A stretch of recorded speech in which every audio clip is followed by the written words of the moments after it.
Hello guys, learning IQ के YouTube channel में आप सभी का बहुत बहुत स्वागत है। मेरा नाम है अविनाश प्रताप सिंह और हम इस सीरीज में इन्वायरमेंट पढ़ रहे हैं। तो आज से हम अपना पीएमएफआईएस का नया एडिशन बुक पढ़ने वाले हैं और हमारा 11 चैप्टर तक हो गया था। अब हम 12th चैप्टर को शुरू करेंगे। तो चलिए शुरू करते हैं।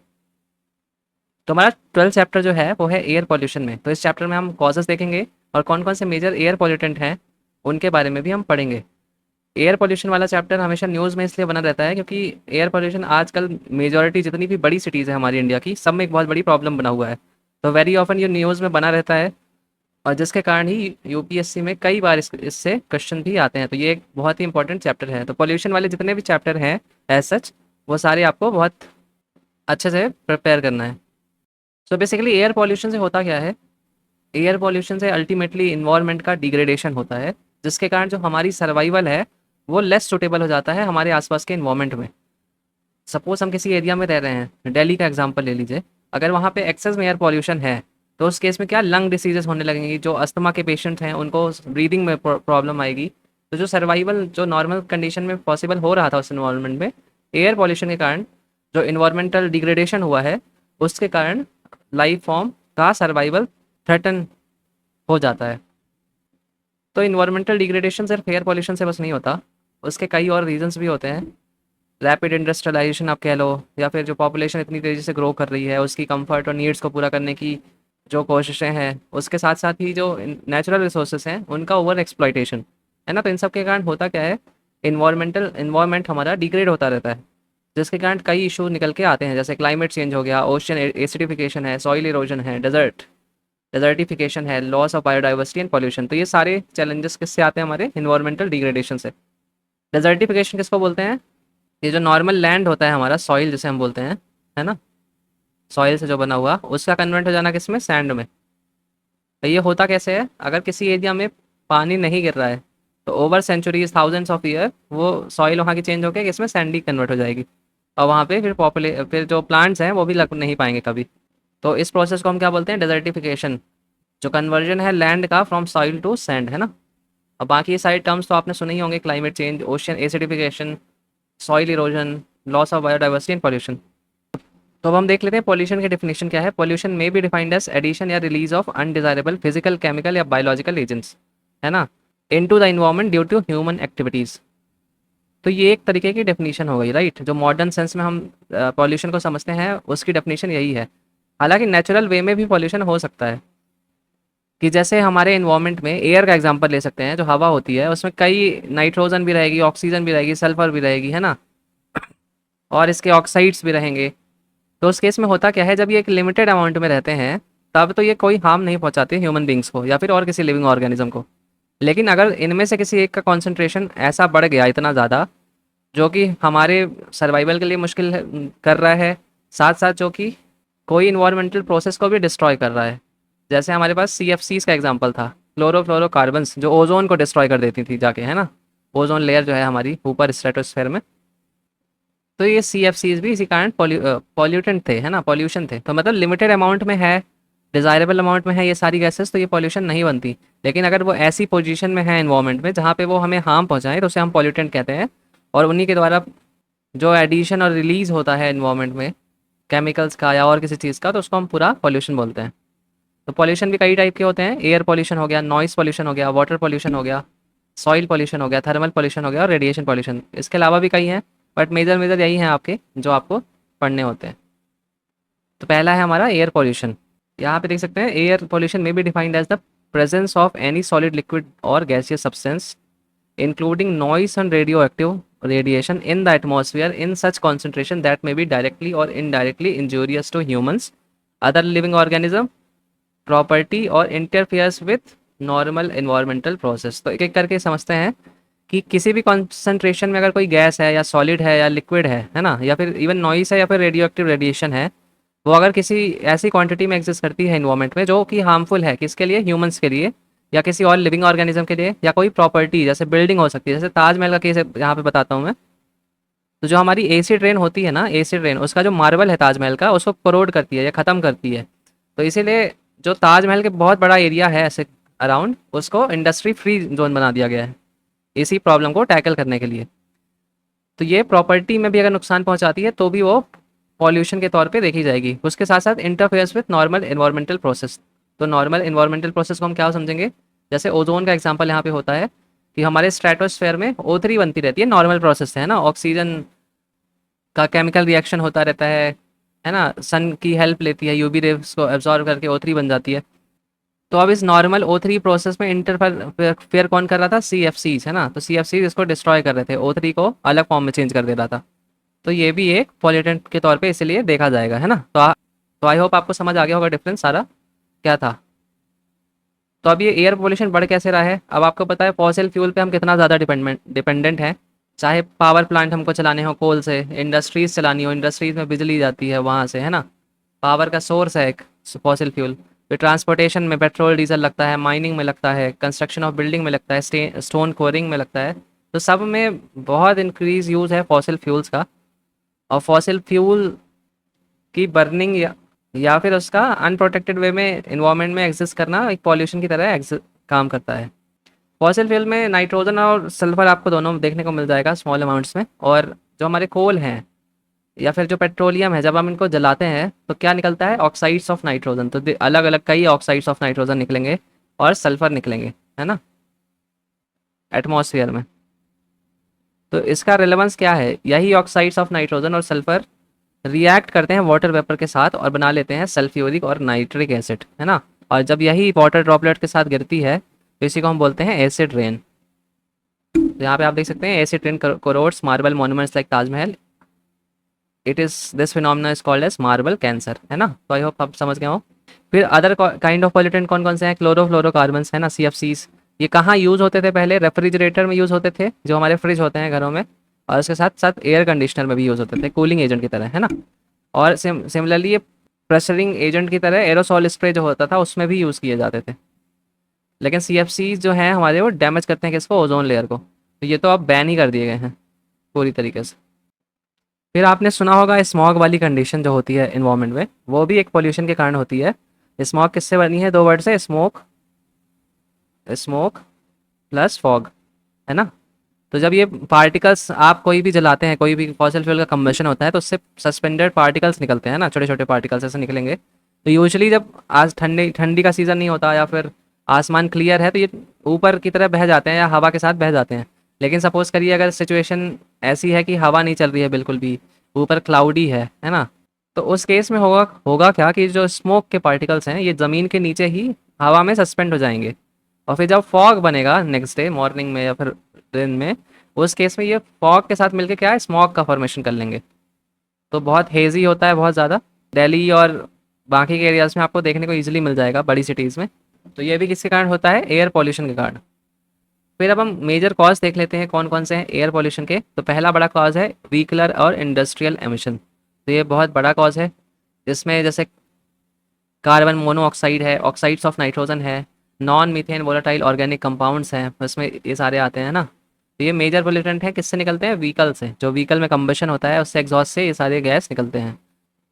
इसी के साथ methane, carbon dioxide, oxides of sulphur, है ना, ये भी कहाँ से निकल रहे हैं, व्हीकलर और इंडस्ट्रियल एमिशन से।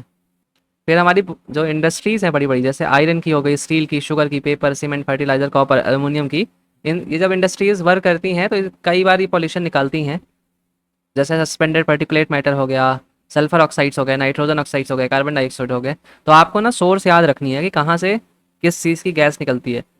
तो जैसे अब यहाँ पे एग्जांपल दिया है व्हीकलर और इंडस्ट्रियल एमिशंस, तो अब आपको मेजर मेजर गैसेस के नाम याद रखने हैं कि कार्बन मोनोऑक्साइड निकल रही है, ऑक्साइड्स ऑफ नाइट्रोजन निकलते हैं, सल्फर ऑक्साइड्स निकलते हैं, है ना। तो ऐसे सब आपको याद रखने हैं, एक बार नाम के तौर पे ध्यान रखिएगा।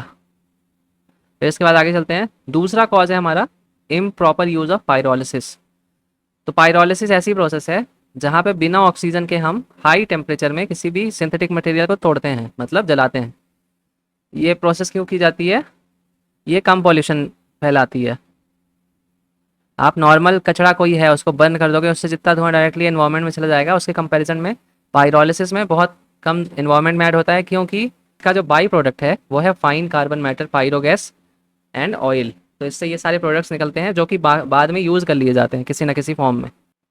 तो बहुत सारी जो पायरोलिसिस करने वाली यूनिट्स हैं अक्रॉस इंडिया, उनमें ढंग की तरीके से पायरोलिसिस की ही नहीं जाती, बस काम चलाऊ तरीके से कर देते हैं। उनको इन्वायरमेंट की ज़्यादा पड़ी नहीं है, उस कारण से उससे भी गैसेस निकल के इन्वायरमेंट को पॉल्यूट करती हैं। फिर एप्लीकेशन क्या है पायरोलिसिस के, वो भी देख लीजिए। तो it is use in chemical industries to produce methanol, activated carbon and charcoal from woods, है ना। वे synthetic gas from pyrolysis can be use in gas turbines to produce electricity. A mixture of soil, stone, ceramics and glass obtained from pyrolytic waste can be use in building material. Pyrolysis was recently proposed for converting billions of disposal COVID-19 PPE kits into bio-crude synthetic fuel. तो ये सारे application देख सकते हैं, या फिर उसके कहाँ कहाँ यूजर्स देख सकते हैं हम पायरोलिसिस के। फिर एडवांटेज क्या क्या है, एक्सपेंसिव नहीं होता, क्योंकि यहाँ पे कई तरह की चीज़ें आप डाल सकते हो। ये जो भट्टी होती है या जो जो यूनिट बनाई जाती है उसके अंदर कोई अलग अलग छांटना नहीं पड़ता ऐसे एज सच बाकी प्रोसेस की तरह। तो इसीलिए वाइड वैरायटी एक्सेप्ट कर लेता है। फिर उसके साथ साथ ही जो लैंडफिल में वेस्ट जा रहा है, जो ग्रीन हाउस गैस एमिशंस हैं, उनको भी रिड्यूस करता है ये। उसके साथ साथ जो वाटर पोल्यूशन है उसको भी रिड्यूस करता है, क्योंकि बाहर अब जब कचरा पड़ा रहेगा नॉर्मली, तो उससे पानी सीपेज होगा, नीचे जाएगा अंदर, तो वो गंदा करेगा पानी को। लेकिन जब यही पानी को पायरोलिसिस की प्रोसेस के थ्रू चेंज कर दिया जाएगा, यही कचड़े को सॉरी, तो उससे होगा क्या कि वो जो पानी का सोर्स है उसको गंदा नहीं करेगा। फिर हमारी जो एनजीटी है, तो उसने 2014 में जो टायर्स होते हैं जो लोग जला देते थे ओपनली, उसको बैन कर दिया गया है कि आप इसको नहीं जला सकते खुले में। उसके साथ साथ ना ही टायर्स को यूज़ कर सकते हैं ईंट वाली भट्टियों में, ब्रिक किल्न्स जिसे हम बोलते हैं, है ना। तो ये आपको डिफरेंस याद रखने हैं, एडवांटेजेस याद रखने हैं और एप्लीकेशंस याद रखने हैं। इसके बाद जो हमारा नेक्स्ट कॉज है एयर पोल्यूशन का, वो है फ्यूल एडल्ट्रेशन। तो आपको पता होगा कुछ साल पहले तक जो डीजल और गैस थी हमारी, उसमें केरोसिन लोग मिला देते थे। क्यों मिलाते थे, क्योंकि केरोसिन सस्ते में मिल जाती थी, है ना। जो हमारी राशन की दुकानें होती थी वहाँ से केरोसिन इनको मिल जाता था ईजिली, और गैस और डीजल के मुकाबले ये सस्ती ही आती थी। तो इसलिए लोग मिक्स करके पेट्रोल और डीजल को, तो उस कारण होता क्या था कि जब गाड़ियाँ कोई जो केरोसिन से चल रही हैं वो जब चलती थी तो बहुत सारा धुआं निकलता था उनके इंजन से, और उसी धुएं में कार्बन मोनोऑक्साइड, नाइट्रोजन ऑक्साइड, ये सारे ऑक्साइड निकलते थे। तो इसलिए बहुत पॉल्यूशन इससे भी होता है, फ्यूल एडल्ट्रेशन से। फिर emissions from agriculture, waste treatment and biomass burning. तो आपको पता होगा कि जो एग्रीकल्चर है उससे भी पॉल्यूटेंट निकलते हैं, जैसे मीथेन हो गई हमारी, ये लैंड फिल और वेस्ट वाटर ट्रीटमेंट प्लांट से निकलती है, या फिर पीटी कोई लैंड है वहाँ से भी निकलती है। इसके साथ साथ अमोनिया है, कंपोस्टिंग प्रोसेस का ये बाई प्रोडक्ट है। फिर इसी तरीके से स्टबल बर्निंग जो है वो अपने आप में बहुत पॉल्यूशन प्रोड्यूस करती है। स्टबल बर्निंग मतलब जो खेतों में वो बचा कुचा स्ट्रॉ बच जाता है। स्ट्रॉ का मतलब कि जब पेड़ को ऊपर से काट लिया जाता है, ये जैसे चावल का धान का पेड़ हो गया या फिर गेहूं का पेड़ हो गया, तो नीचे का पार्ट जो है हमारा स्टबल कहलाता है, स्ट्रॉ कहलाता है उसका। तो लोग किसान क्या करते हैं बेसिकली, अगली फसल के लिए तैयार करने के लिए ज़मीन को इसको जला देते हैं। तो उसके कारण क्या होता है, पंजाब, हरियाणा और यूपी से बहुत अमाउंट में आग जलती हैं, स्पेशली पंजाब वाले एरिया से यहाँ बहुत ज़्यादा जलाते हैं। तो क्योंकि जो अक्टूबर के टाइम ये जलाई जाती हैं पूरी की पूरी आग, और अक्टूबर के टाइम पे जो हमारे इंडिया में, जैसे ये इंडिया बना देता हूँ मैं, तो हमारे इंडिया में अक्टूबर के टाइम पे ऐसे हवा फ्लो करती रहती है ना। तो उस केस में होता क्या है कि यहाँ से जो आग चली उसका धुआं बह के पूरा ये दिल्ली वाले एरिया में आके रुकने लगता है। क्यों दिल्ली वाले एरिया में, क्योंकि दिल्ली बहुत बड़ी सिटी है और यहाँ पे बिल्डिंग्स हैं बड़ी बड़ी, फिर ओपन वो पूरा खेत से आके यहाँ पे पूरा फर्स्ट टाइप टाइप का जाता है कह लीजिए। अगर हवा नहीं चल रही है तो फिर ये आगे जाएगा भी नहीं, और हवा स्ट्रांग है तो दिल्ली से भी आगे निकल जाता है यूपी की साइड। तो इस कारण से क्या होता है, जितना हैवी पॉल्यूशन दिल्ली में देखने को मिलता है वो मेजर इसी कारण से मिलता है कि स्टबल बर्निंग बहुत ज़्यादा हमारे किसान हैं वो कर देते हैं इस रीजन के। हालांकि जो हमारा क्रॉप रेसिड्यू है जो बचता है स्टबल, उसको जलाना एक क्राइम है अंडर आईपीसी और air pollution control act of 1981। इसके साथ साथ जो एनजीटी है हमारी, उसने बैन भी किया था कि क्रॉप रेसिड्यू आप नहीं चलाएंगे। जो पंजाब, राजस्थान, यूपी, हरियाणा, पंजाब के जो किसान हैं उनको बोला था। लेकिन क्योंकि अब ये किसान वाला इशू है तो ना ही कोई पुलिस एक्शन लेती है इसमें किसी के खिलाफ, और ना ही कोई नेता इसके बारे में बोलता है, क्योंकि ये एक बहुत बड़ा वोट का इशू बन जाता है। इसीलिए पॉल्यूशन या फिर उन सब चीज़ों के बारे में कोई कुछ नहीं बोलता। तो स्टबल बर्निंग के इफेक्ट्स क्या क्या हैं वो देख लेते हैं। पॉल्यूशन होता है, जैसे अभी हमने देखा कि बहुत ह्यूज अमाउंट में methane, carbon monoxide, volatile organic compounds ये सब निकलते हैं, और स्मोक की थिक लेयर बन जाती है अराउंड दिल्ली। जो सॉइल फर्टिलिटी है वो भी डिस्ट्रॉय होती है। सिमिलरली जो सॉइल का मॉइस्चर है वो भी डिस्ट्रॉय होता है। तो ये सारे इफेक्ट्स हैं स्टबल बर्निंग के। अब यूपीएससी में क्वेश्चन देख सकते हैं आप, मेंस में आया था question, Mumbai Delhi Kolkata are 3 mega cities in the country but air pollution is much more severe problem in Delhi compare to other two, why so. तो इसमें वही सारे एग्जांपल आपको बताने हैं जो अभी मैंने बताए, कि इसकी ज्योग्राफी लोकेशन ऐसी है, स्टबल बर्निंग होती है पंजाब के जैसे, फिर विंड फ्लो पैटर्न ऐसा है ना, यहाँ फील्ड का ओपन एरिया रहता है तो इजीली दिल्ली तक तो आराम से पहुँच जाती है, और अगर हवा कमज़ोर हुई तो दिल्ली में ही ये पूरी स्टबल इकट्ठा होने लगती है। तो इस तरीके से आप इसको एक्सप्लेन कर सकते हैं, ये पूरे पॉइंट्स लिखे भी हुए हैं तो आप पढ़ भी सकते हो एक बार। तो आप देख सकते हैं किस तरीके से एयर की डायरेक्शन होती है, ये पूरा ऐसे आती है तो पूरा ये पूरा बांग्लादेश तक ऐसे पैटर्न चलता है ना। तो यहाँ पे जो भी आग जलाएगा वो सारी आग पूरी आगे यहाँ पे सारी सिटीज़ में फैलती जाएंगी, जो इसका स्मोक है स्मॉग है सारा। सिमिलरली जो दूसरा हवा पैटर्न बन सकता था वो यहाँ से बन सकता था ना ऊपर से, लेकिन ये नहीं आ पाता, उसका रीज़न ये है क्योंकि हिमालय है अपने आप में बहुत बड़ा, तो इसलिए यहाँ ऊपर की जो कोल्डर हवाएं हैं ऊपर से वो नहीं आ पाती नीचे। फिर हमारा है हाउस होल्ड एयर पॉल्यूशन, जिसे हम बोलते हैं इंडोर एयर पॉल्यूशन। तो घर के अंदर मेजरली पॉल्यूशन कैसे होता है, जो हम खाना बनाते हैं, चारकोल वुड एग्रीकल्चर रेसिड्यू हो गया, एनिमल डंग हो गया, केरोसिन हो गया, तो घरों में जब ये सारी चीज़ों का हम उपयोग करते हैं तो उस कारण से क्या होता है, जितने भी पॉल्यूटेंट हैं वो निकल के घर में रह जाते हैं। और क्योंकि यूजुअली घरों में वेंटिलेशन भी कम देखने को मिलता है आपको, तो इसलिए इससे बहुत करते हैं। इससे पॉल्यूटेंट कौन कौन से निकल रहे हैं, पर्टिकुलेट मैटर हो गया, ब्लैक कार्बन हो गया, कार्बन डाइऑक्साइड हो गया, कार्बन मोनोऑक्साइड हो गया, मीथेन हो गया, है ना। तो इस तरीके से निकलते हैं। फिर वॉल्केनिज्म से भी निकलते हैं हमारे एयर पॉल्यूटेंट, या फिर एयर पॉल्यूशन उससे भी होता है, नेचुरल प्रोसेस है ये अपने आप में। तो इससे एसिड रेन भी हो जाती है, ओजोन डिस्ट्रक्शन भी हो जाता है। यहाँ पे सिमिलरली देख सकते हैं आप, सल्फर डाइऑक्साइड हो गया, कार्बन डाइऑक्साइड हो गया, हाइड्रोजन फ्लोराइड है, हाइड्रोजन सल्फाइड है ना। तो ये सारी गैसेस निकलती हैं किससे, जब वॉल्केनो इरप्ट होता है हमारा, है ना। ऐसे वॉल्केनो के अंदर से निकलती रहती हैं, और कभी अचानक से हुआ तो बहुत सारी अमाउंट में निकल जाएगी, है ना। तो इसके कारण होता क्या है, जब एटमॉस्फेयर में आसपास ही सल्फर जाएगी फैल के, तो उससे एसिड रेन की प्रॉब्लम बनती है। सिमिलरली सल्फर सल्फर के एरोसॉल जो होते हैं वो एक लेयर बना लेते हैं स्ट्रेटोस्फेयर में, जिसके कारण होता क्या है कि जो हमारे सरफेस टेम्परेचर है वो लोअर होने लगता है। क्यों, क्योंकि बाकी की जो लाइट आ रही है उसको ये रिफ्लेक्ट कर देंगे बैक मेजरली, है ना। तो उससे भी प्रमोशन होता है ओजोन लेयर के डिप्लीशन का। अब हम आगे चलते हैं, यूपीएससी 2021 और 22 का क्वेश्चन देख लीजिए। पूछ रहा है which of the above is are the emission या emissions from the coal combustion at thermal power plant. तो अब ऐसा जब क्वेश्चन आए ना, जब आप बहुत सारी गैसेस आपको पता है कि कोल कंबशन से निकलती हैं, तो इस केसेस में ऐसी कोई गैसेस ढूंढिए जो 100% नहीं होगी, है ना। तो कार्बन डाइऑक्साइड क्या नहीं निकल सकती कोल कंबशन से, ऐसा कुछ नहीं है। फिर ऑक्साइड्स ऑफ नाइट्रोजन नहीं निकल सकते, ऐसा भी कुछ नहीं है। और ऑक्साइड्स ऑफ सल्फर भी क्या नहीं निकल सकते, तो ऐसा भी कुछ नहीं है। तो मतलब अगर ऐसी कोई स्ट्रॉन्ग गैस नहीं मिलती आपको जो आप एलिमिनेट कर सकते हैं, तो बाकी सारी गैसेस करेक्ट ही हो जाती हैं इन जनरल, है ना। तो इसका ऑप्शन 1 2 एंड 3 है वैसे भी। फिर नॉइज़ पोल्यूशन भी है। तो नॉइज़ पोल्यूशन हम किसको बोलते हैं, any unwanted sound that causes annoyance irritation and pain to the human ear, है ना। तो ह्यूमन ईयर को कोई भी इरिटेशन या अनॉयंस या फिर पेन होता है अगर, तो उस साउंड को हम क्या बोलेंगे, नॉइस बोलेंगे। और इसी नॉइस से पोल्यूशन होता है। तो नॉइस हमारी नापी कैसे जाती है, डेसिमल्स के बेसिस पे नापी जाती है, डेसिबल्स के बेसिस पे। तो डेसिबल क्या डिनोट करता है, लाउडनेस ऑफ द साउंड, कितना लाउड साउंड है। So basically World Health Organization जो है हमारी, वो क्या लिमिट देती है ऑप्टिमम नॉइस लेवल की, 45 डेसिबल बाई डे और 35 डेसिबल बाई नाइट। और ह्यूमंस की कैपेसिटी कितनी है, 85 डेसिबल तक टॉलरेट कर सकते हैं साउंड को। उसके बियॉन्ड का जो साउंड है वो आपको अफेक्ट कर सकता है बुरी तरीके से। फिर जो हमारा साउंड है अबव 80 डेसिबल, उसको लाउड और हजार्डस कंसिडर किया जाता है। उसके साथ साथ जो 100 से 125 डेसिबल का साउंड है उसको हम अनकंफर्टेबल कंसीडर करते हैं। तो इंडिया में भी अलग अलग जोन्स के हिसाब से नॉइस लेवल का परमिशन अलाउड है। तो ये परमिशन कौन देता है, central pollution control board, right. और जिस एरिया के लिए जितनी लिमिट सेट की गई है, मशीन जितनी एरिया में चल रही हैं उतनी ही डेसिबल वाली होनी चाहिए, है ना। अब यहाँ पे जोन्स के हिसाब से देख सकते हैं, इंडस्ट्रियल जोन में 75 डेसिबल तक अलाउड है डे टाइम में, और नाइट में 70।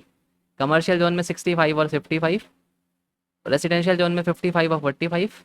और साइलेंट जोन में 50 और 40, है ना। तो ये डिफरेंस आप देख सकते हैं।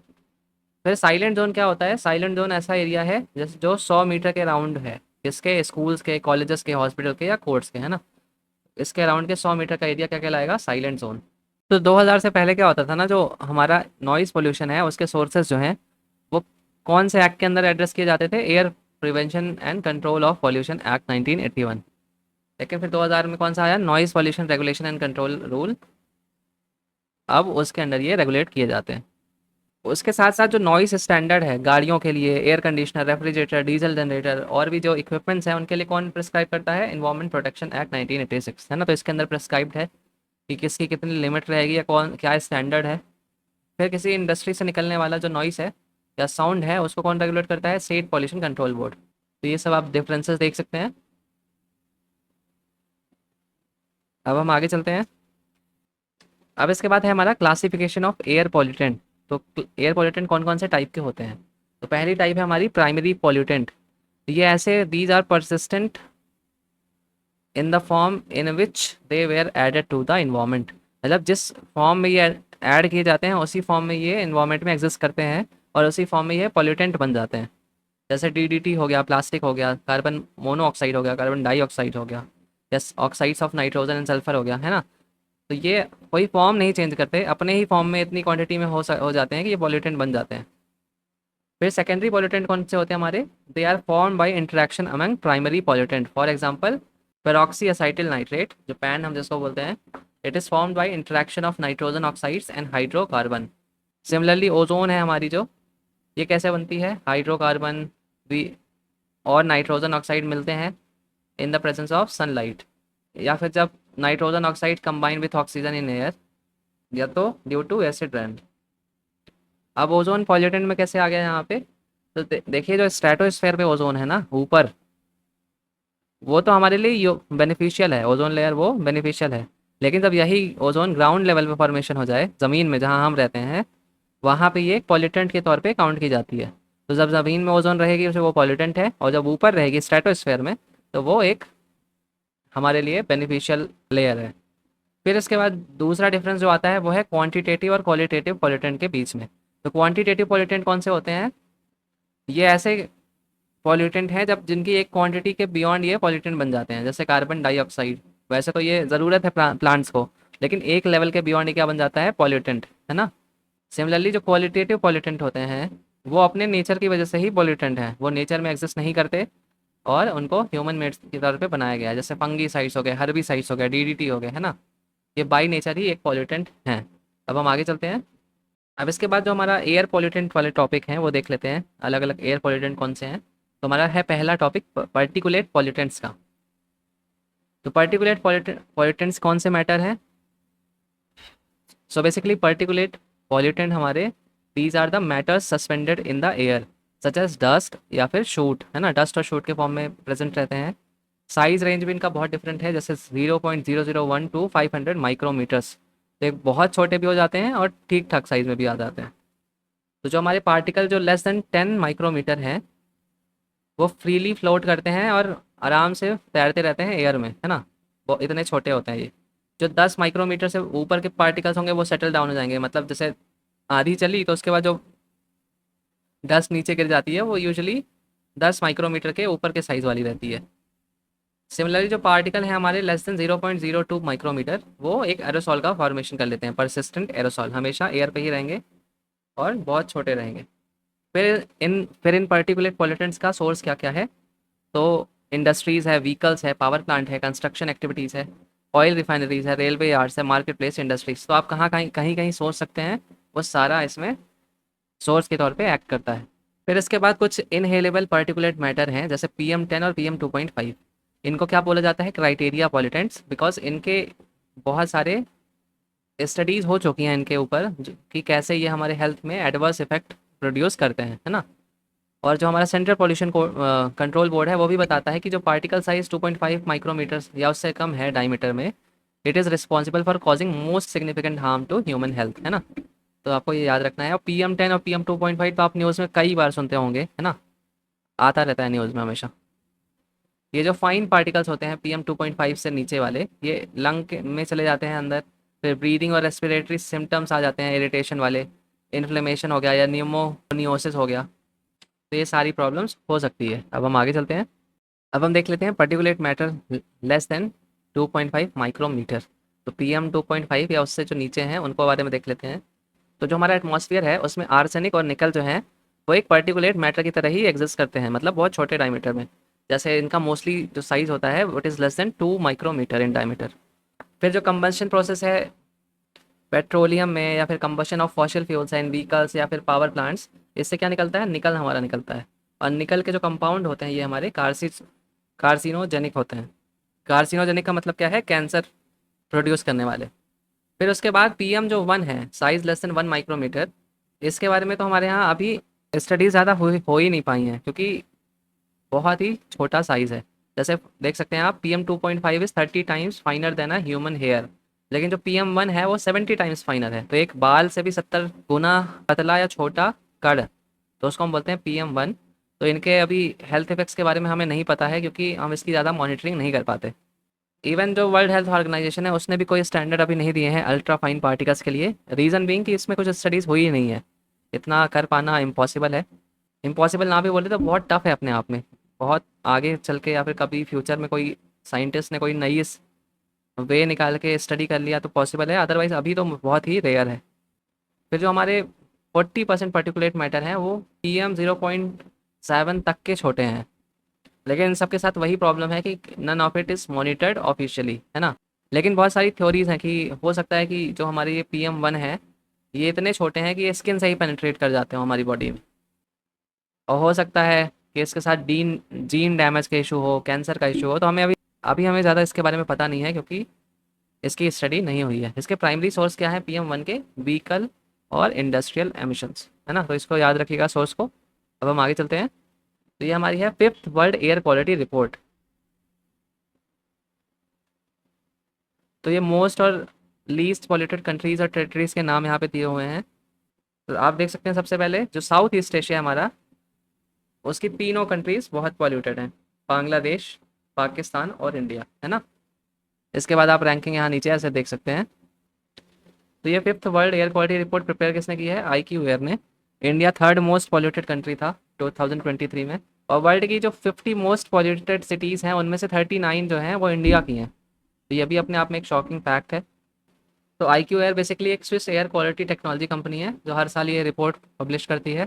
कौन सा डाटा लेके, गवर्नमेंट इंस्टीट्यूशन और ऑर्गेनाइजेशंस का डाटा लेके। तो जो भिवंडी है हमारे राजस्थान में, it was the most polluted city in India और 3rd most polluted city in the world, है ना। और दिल्ली का केस में Delhi emerges most polluted metropolitan city and 4th most polluted city in the world. तो आप ये देख सकते हैं। तो यहाँ पे लिस्ट भी आप देख सकते हैं टॉप मोस्ट पॉल्यूटेड सिटीज़ की। New Delhi is also 2nd most polluted capital city. इसका मेजर रीज़न वही होगा, स्टबल बर्निंग और व्हीकल से जो हमारा निकलता है ना, कार से हो गया या फिर और भी किसी टाइप का व्हीकल है उससे भी जो एमिशन निकलता है। तो वो ये दो बड़े एक रीज़न है हमारे दिल्ली के पॉल्यूशन के। फिर नेक्स्ट हमारा एयर पॉल्यूटेंट है फ्लाई ऐश। तो फ्लाई ऐश निकलता कहाँ से है, थर्मल पावर प्लांट से। बाई प्रोडक्ट निकलता है ये कोल बर्निंग का। तो ये एयर को भी पॉल्यूट करता है, वाटर को भी पॉल्यूट करता है आसपास के। इसके साथ साथ जो हमारी वाटर बॉडीज़ हैं उसमें हैवी मेटल कंटेमिनेशन भी कर देता है। आसपास के जो क्रॉप्स हैं, वेजिटेशन है, उनमें भी ड्राई डिपोजिशन हो जाता है, वाइट वाइट। आप देखोगे सीमेंट इंडस्ट्रीज़ है, कोल इंडस्ट्रीज़ है, उसके आसपास के जो खेतों होंगे वहाँ पे ऐसे ऐसे पूरा ये डिपोजिशन पड़ा होता है। फ्लाई ऐश में होता क्या क्या है, silica, aluminium oxides of iron, calcium, magnesium. फिर टॉक्सिक मेटल्स भी हैं जैसे lead, mercury, cadmium, arsenic, cobalt, copper. फिर ऑक्साइड्स भी प्रेजेंट है लार्ज क्वांटिटी में, जैसे aluminium silicate, silicon dioxide, calcium oxides. तो कई चीज़ों से मिलके ये फ्लाई ऐश बना होता है। अब हम आगे चलते हैं। तो ये UPSC 2020 का क्वेश्चन देख लीजिए। Coal ash contain arsenic, lead और मर्क्यूरी। फिर coal fired power plant release sulphur dioxides and oxides of nitrogen into the atmosphere, ठीक है। High ash content is observed in Indian coal, ये भी ठीक है। तो कोल के भी आपको आगे के चैप्टर्स में हम पढ़ेंगे कि डिफरेंट टाइप्स पाए जाते हैं। जो इंडिया में हमारा कोल है, जैसे हम बोलते हैं गोंडवाना कोल या इंडियन कोल बोलते हैं, इसमें मॉइस्चर और ऐश कंटेंट दोनों हाई मिलता है। तो हालांकि इस क्वेश्चन का आंसर 1 2 3 है, सारे स्टेटमेंट सही हैं। फिर फ्लाई ऐश ना बाई प्रोडक्ट तो है ही, एक एयर पॉल्यूटेंट भी है, लेकिन अब इसके बारे में जैसे जैसे स्टडीज़ की जा रही हैं इसकी यूज़फुलनेस के बारे में समझा जा रहा है। जैसे यूजेस कहाँ कहाँ पे हैं जो अभी तक हमने समझा है फ्लाई ऐश के, वो देख लेते हैं। जैसे cement can be replace by fly ash by up to 35%। तो इससे भी जो कॉस्ट ऑफ कंस्ट्रक्शन है किसी के घर की उसमें भी कमी आएगी। फिर फ्लाई ऐश से जो बने ब्रिक्स होते हैं वो लाइट वेट होते हैं और ज़्यादा ड्यूरेबल भी होते हैं। फिर fly ash is better fill material for road embankments and concrete road, can also be used in the reclamation of wasteland। Abandoned mine can be filled up with a fly ash. Fly ash can increase crop yield when added to soil. It also enhances soil's water holding capacity. लेकिन अगर leaf में plants के पड़ गई तो वो photosynthesis को reduce कर देगी, है ना। ये सारे इसके बेनिफिट्स हैं। और फ्लाई ऐश न्यूज़ में आता है क्योंकि अपकमिंग टेक्नोलॉजी है, बहुत सारे इसके यूजर्स हैं। ऐसी कोई जो टेक्नोलॉजी है ना जिसके बहुत सारे यूजर्स होते हैं, हर जगह यूज़ की जा सकती है। पॉल्यूटेंट के तौर पे पहले एक्ट कर रही थी, लेकिन अब इसके इसके इतने सारे बेनिफिट्स हमने आइडेंटिफाई कर लिए हैं, तो ऐसी टेक्नोलॉजी कई बार यूपीएससी पूछ लेता है, उसकी फेवरेट टॉपिक हो जाता है। फिर अब हम पॉलिसी देख लेते हैं किसकी, ministry of environment forest and climate change की। तो मिनिस्ट्री ने बोला है, it is mandatory to use fly ash based product in all construction project, road embankment work, low lying landfill work within 100 kilometre radius of thermal power plants and mine filling activities within 50 kilometre radius. तो इस radius के around it is mandatory, तो fly ash यहीं से निकलेगा, इसी के आसपास जितना कंस्ट्रक्शन हो रहा है उसमें वापस यूज़ कर लिया जाए, ताकि हवा में उड़ के ना जाए, और कॉस्ट ऑफ कंस्ट्रक्शन है और जो बाकी बेनिफिट्स हैं उसमें भी इसको लिया जा सके। अभी 2015 का क्वेश्चन देख लीजिए, regarding fly ash produce by power plants using coal as a fuel, which of the following statement is are correct. Fly ash can be use in the production of bricks for building construction, yes. Fly ash can be used as replacement for Portland cement content for concrete, yes. Fly ash is made of silicon dioxide, calcium oxide only and contains no toxic element। तो ये only भी कर दिया, no toxic element, ऐसा तो हो नहीं सकता कि बाई प्रोडक्ट है बर्निंग का और टॉक्सिक एलिमेंट ना हो। और या फिर ओनली दो चीज़ से मिलकर क्या ही बना होता है यार। तो इस तरीके के क्वेश्चन तो सीधा सीधा यूपीएससी चाहता था कि आप समझें और इसको कट करके आए, है ना। तो इसका आंसर क्या होगा, 1 और 2 ओनली। तो हमारा पहला लेक्चर यहीं तक था। Thank you for watching the video. Like और सब्सक्राइब कर लीजिए ताकि जब नेक्स्ट वीडियो आए उसमें नोटिफिकेशन आपको ईजिली मिल जाए। Thank you.